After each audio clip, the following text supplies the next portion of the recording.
So the next speaker is Marie Fecteau from Pennsylvania in the US.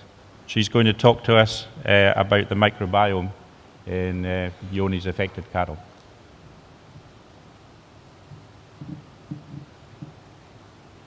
Thank you, Chairman, and thank you everyone for being here this morning. So I am going to talk about the dysbiosis in the fecal microbiota of cattle infected with MAP.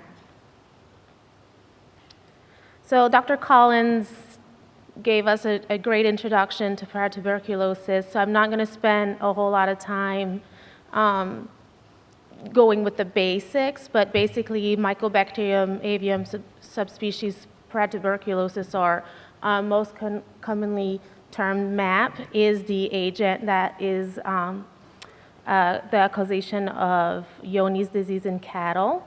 The transmission of MAP, as we know, is mostly fecal-oral, but MAP can also be transmitted via colostrum in milk, also in utero, and via semen. And the susceptibility to infection varies depending on the resistance to infection, which increases with age.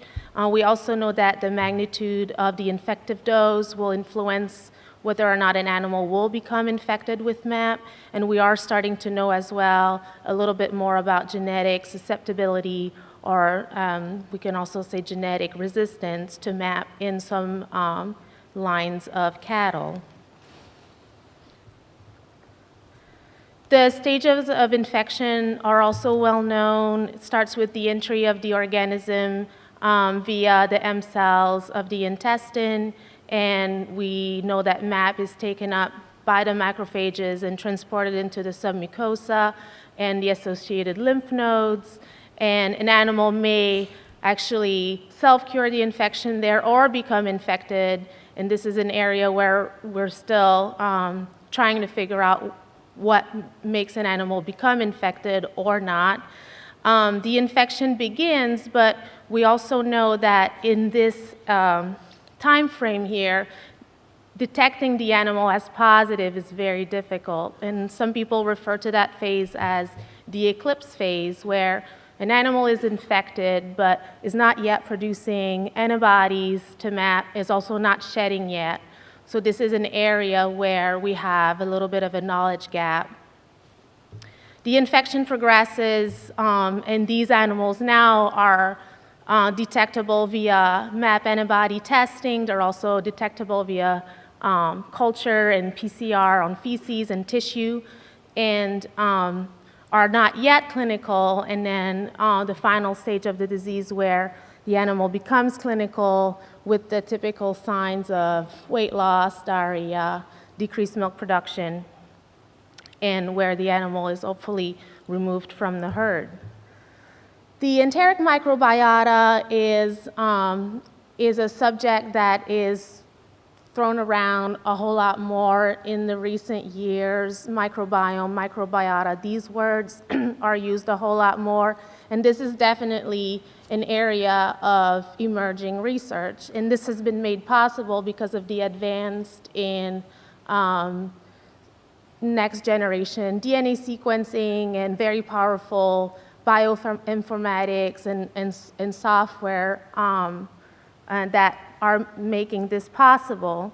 And we know that the intestinal microbiota is a vital system that is dynamic. It evolves with time. It is beneficial to the host and vice versa. It is a symbiotic sort of relationship that the host and the intestinal microbiota have, and it's definitely a major determinant of health. It influences, obviously, the overall health of the host, not just the GI health, but also brain health, and has been shown to have impact on obesity in people and diabetes, so several links have been made there. It is a fragile ecosystem, though, and it can change quickly. There are several factors that can influence it. Genetic is one. Gender is also important, and age. We know that animals are, and humans are born without basically an intestinal microbiota, and it is influenced by the vaginal birth and the feeding of breast milk and basically the microflora of the mother. Diet is also very important in the overall environment in which the animal or the person is placed.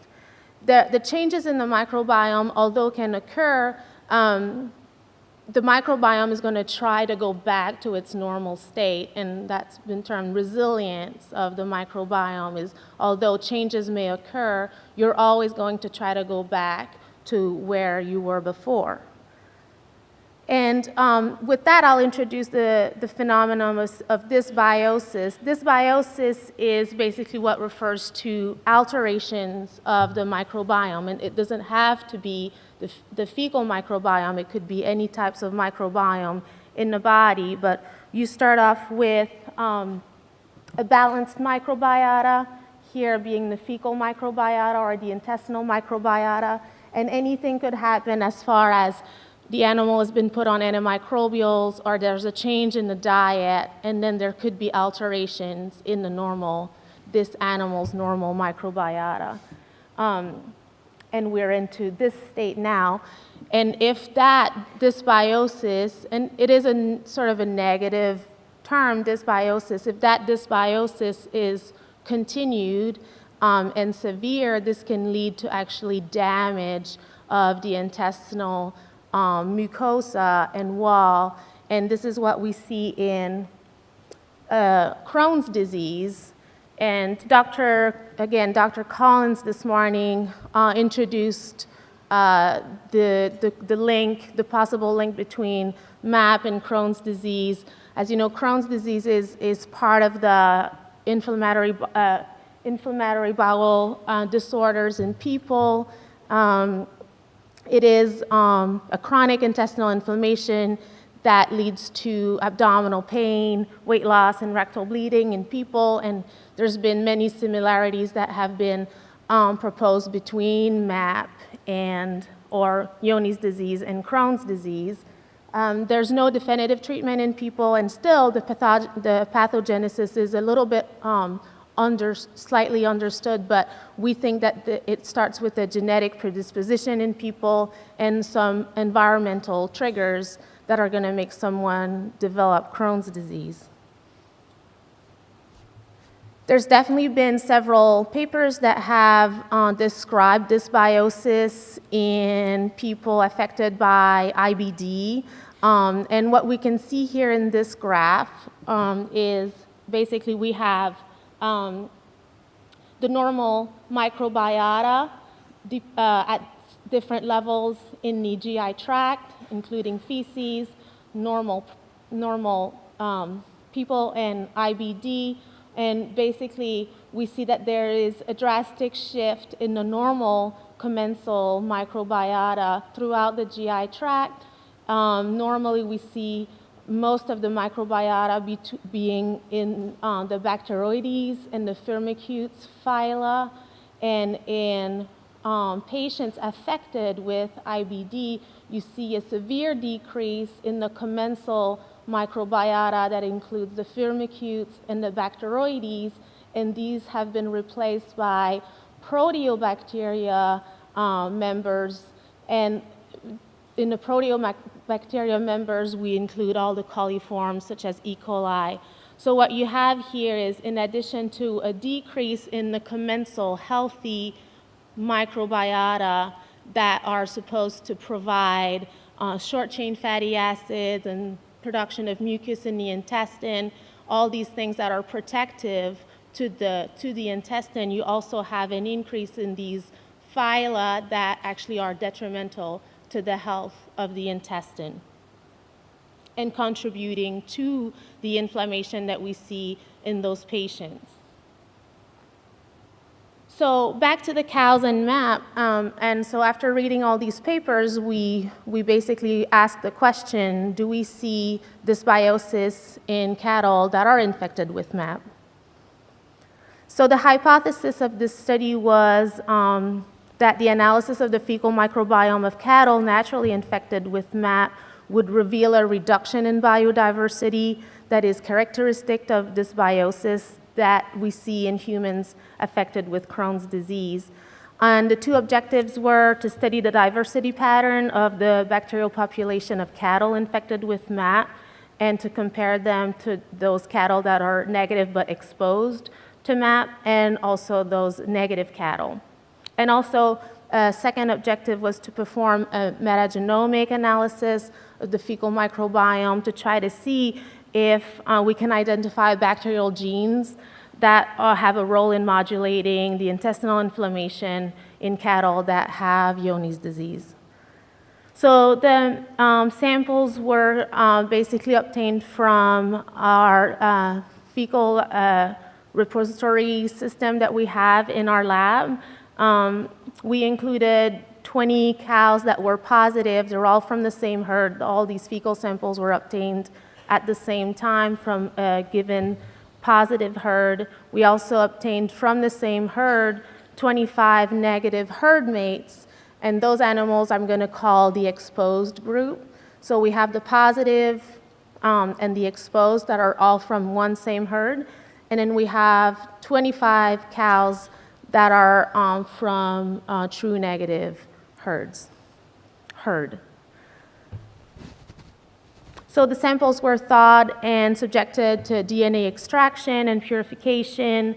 The genomic DNA was amplified for V1, V2 region and sequenced on a 454 Roche platform and analyzed using Chimie pipeline. The statistical analysis and geographic presentation was done using the R program, and data analysis was done at the community level and at the phylum level. So the results were that this is a principal component analysis, and what this shows is basically the three groups of animals here.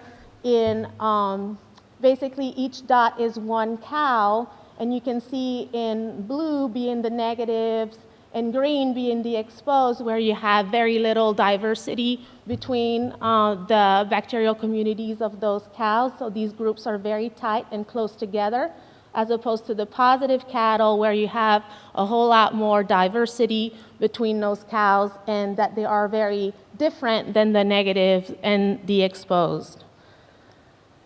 At the phylum level, we saw 15, on average, 15 major bacterial phyla that were detected across all samples.